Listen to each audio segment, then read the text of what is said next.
समाज की जहाँ तक बात की जाए, यही काम अगर हम चाहे मुंबई में करें या दिल्ली में करें तो वो बात दूसरी हो जाती, फिर कोई नहीं जानता। लेकिन आप इसी समाज के होकर, इसी समाज के बीच में अगर आप इन सब तरह के काम अगर करते हो तो दिक्कत परेशानी तो आती है ना। लोग देखते हैं, अरे यार क्या कर रहा है यार, मुर्गा चावल बेच रहा है। तो उन्हें मैं कुछ नहीं बोल रहा हूँ, लेकिन ठीक है भाई, मुर्गा चावल बेच रहे हैं, अपना काम कर रहे हैं, हमें अपना काम करने में हमें किसी तरह की कोई दिक्कत नहीं है। बांका की राजधानी पटना में ग्रेजुएट चाय वाली प्रियंका गुप्ता को देखा होगा, जिसकी वीडियो सोशल मीडिया पर खूब वायरल हुई।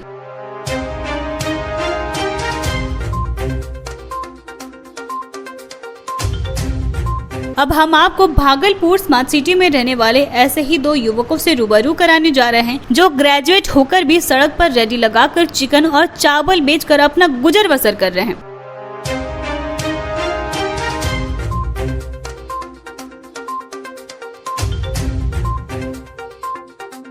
हम बात कर रहे हैं सुल्तानगंज के रहने वाले अनंत सिंह और बरारी के शुभम आनंद की, जिन्होंने नौकरी नहीं मिलने पर छोटे से ठेले में चिकन चावल के स्टॉल से छोटी सी शुरुआत की है। दिल्ली विश्वविद्यालय में हिस्ट्री ऑनर्स की पढ़ाई में टॉपर आने वाले अनंत कहते हैं कि पढ़ाई खत्म कर नौकरी के लिए दर बदर भटकने के बाद उन्हें प्राइवेट नौकरी को ठुकराते हुए खुद का नया स्टार्टअप करने की चाहत हुई। एक साधारण से किसान परिवार से ताल्लुक रखने वाले अनंत और शुभम की आर्थिक स्थिति उतनी मजबूत नहीं थी। ऐसे में उन्होंने खुद के दम पर कुछ करना चाहा और बैंक से लोन लेकर खुद मैदान में उतर गए। उन्होंने कहा कि ग्रेजुएट होने के बावजूद जब सड़क पर डोर टू डोर जाकर चिकन बेचने निकले तो प्रथम दौर में उन्हें काफी कठिनाइयों का सामना करना पड़ा। दोनों युवाओं ने कहा कि परिवार के लोग तरह तरह की बातें करने लगे और लोग उन पर कटाक्ष भी करते थे, लेकिन उन्होंने हिम्मत नहीं हारी और जिले के मेडिकल कॉलेज के पास अपने चिकन चावल की रेडी लगाकर शहरवासियों को अपने जायके का स्वाद चखाया। वे कहते हैं कि पहले तो मुश्किल से 10 से 20 प्लेट चिकन ही बिक पाती थी, लेकिन कुछ माह के पश्चात उनके चिकन चावल लोग चाव से खाने लगे। आपको बता दें कि अनंत की पढ़ाई भागलपुर के डीएवी स्कूल से हुई है। रिश्तेदार के यहाँ रहकर पढ़ाई करने वाले अनंत में बचपन से ही पढ़ने का लगन रहा है, इसलिए वो अपने आगे की पढ़ाई करने के लिए दिल्ली गए और वहाँ दिल्ली विश्वविद्यालय के अरविंदो कॉलेज से स्नातक की पढ़ाई की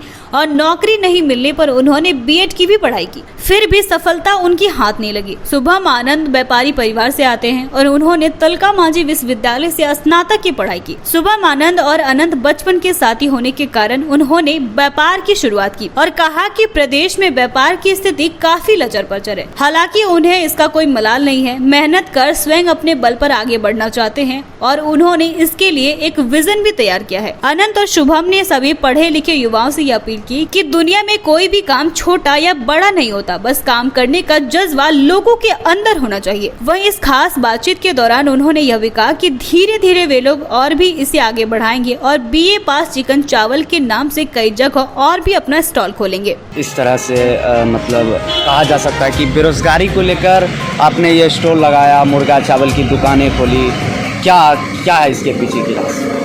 देखिए, कहीं ना कहीं बेरोजगारी तो एक मुद्दा है, जैसे हम भी जान रहे हैं, सारे लोग जान रहे हैं कि बेरोजगारी इस कदर से है कि आपने देखा ही होगा कि ये आपका रेलवे का ग्रुप डी का एग्ज़ाम में, रेलवे के ग्रुप डी के एग्ज़ाम में नोटिफिकेशन में दिया हुआ था पहले कि एक ही पेपर होगा, उसके बाद सरकार ने नोटिफिकेशन दिया नहीं 2-2 पेपर होगा। जब रेल मंत्री से सवाल किया गया तो उन्होंने बोला कि कैंडिडेट ही इतने सारे हैं।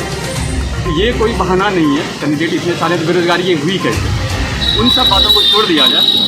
ये कॉन्सेप्ट, स्टॉल लगाने का कॉन्सेप्ट, ये आर्थिक रूप से मजबूत होने के लिए, आर्थिक रूप से हम अपने आप को सामाजिक रूप से अपने आप को आर्थिक रूप से मजबूत होकर हम जो करना चाह रहे हैं उस प्रक्रिया में हम आगे बढ़ सकें, चाहे हम वो पढ़ाई करना चाह रहे हैं या नौकरी करना चाह रहे हैं।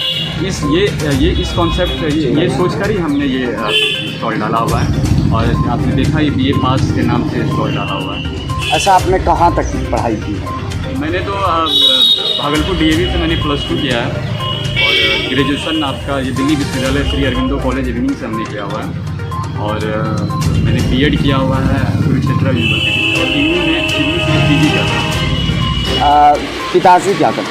पिताजी हमारे किसान हैं, मूल रूप से सुल्तानगंज के निवासी हैं और वो किसान हैं और वो कुछ समय पहले से फिजिकल टीचर में वो ज्वाइन किए हुए हैं। इतना पढ़ाई के बावजूद आप यही काम को क्यों चुने? और भी काम हो सकता है। ये पहला सवाल नहीं है जो आप पहले ऐसे शख्स नहीं हो जिसने ये सवाल हमसे ये पूछा है। और मैं सवाल का जवाब देता भी हूँ, सबको मैं संतुष्ट करता हूँ सवाल का जवाब देकर कि मतलब ये आपने यही क्यों सोचा। देखिए इसमें दो पहलू है। हम ये नहीं कह सकते हैं कि हम बेरोजगार हैं इसी के लिए सरकार की नीति के हम विरोध में हैं, ये भी कहा जा सकता है। दूसरी तरफ से ये भी कहा जा सकता है कि ये काम है, हमें कोई अगर हमें काम करना है तो हम काम करने में हमें कोई आपत्ति नहीं होनी चाहिए। काम है, काम हम कुछ भी काम हम कर सकते हैं, काम करने में कोई दिक्कत नहीं होनी चाहिए। बस यही तो सरकार की जो नीति है उसके बारे में आप लोगों को जानकारी है, सबको जानकारी है। हम लोग सारे जितने भी यूथ हैं इन चीज़ों को समझ रहे हैं और इन सब चीज़ों को समझ रहे हैं। तो ये काम जैसे आपने बोला कि आपने यही काम क्यों शुरू किया, काम शुरू करने के पीछे का मकसद ये है कि अगर हम आगे कुछ अच्छा चाह रहे हैं, अगर हम आगे कुछ चाह रहे हैं कि नहीं आगे अच्छे जगह से कुछ अच्छे परीक्षा में के लिए हम तैयारी करें, सारा कुछ करें, तो उसके लिए भी तो आर्थिक रूप से तो हमें मजबूत तो होना ही पड़ेगा। और दूसरी बात है, अगर हम ये चिकन चावल अगर हम ये खिला रहे हैं लोगों को, और आप देखिए मात्र 60 रुपये प्लेट है, मात्र 60 रुपये प्लेट में हम चिकन दे रहे हैं, 2 पीस डाल रहे हैं और आपका चावल है, सलाद दिया जा रहा है, आपका पानी जो है वो मिनरल वाटर का पानी है, जितना भी सारा मसाला शुद्ध मसाला में तेल जो है शुद्ध तेल का प्रयोग किया जा रहा है। तो हमारे पास सब्जी वालों से लेकर मजदूर वर्ग से लेकर छात्र लोगों से लेकर आम आदमी से लेकर हर एक लोग सिर्फ घर का स्वाद के कारण हमारे पास खाने आ रहे हैं। कभी ऐसा हुआ होगा कि स्कूलिंग जो फ्रेंड होगा या फिर कॉलेजिंग का जो फ्रेंड होगा तो वो इस बात को लेकर देखिए समाज की जहाँ तक बात की जाए, यही काम अगर हम चाहे मुंबई में करें या दिल्ली में करें तो वो बात दूसरी हो जाती थी, कोई नहीं जानता। लेकिन आप इसी समाज के होकर इसी समाज के बीच में अगर आप इस सब तरह का काम अगर करते हो तो दिक्कत परेशानी तो आती है ना। लोग देखते हैं अरे या क्या कर रहा है यार, मुर्गा चावल बेच रहा है, तो उन्हें मैं कुछ नहीं बोल रहा हूँ, उन्हें ठीक है भाई मुर्गा चावल बेच रहे हैं, अपना काम कर रहे हैं, हमें अपना काम करने में हमें किसी तरह की कोई दिक्कत नहीं है।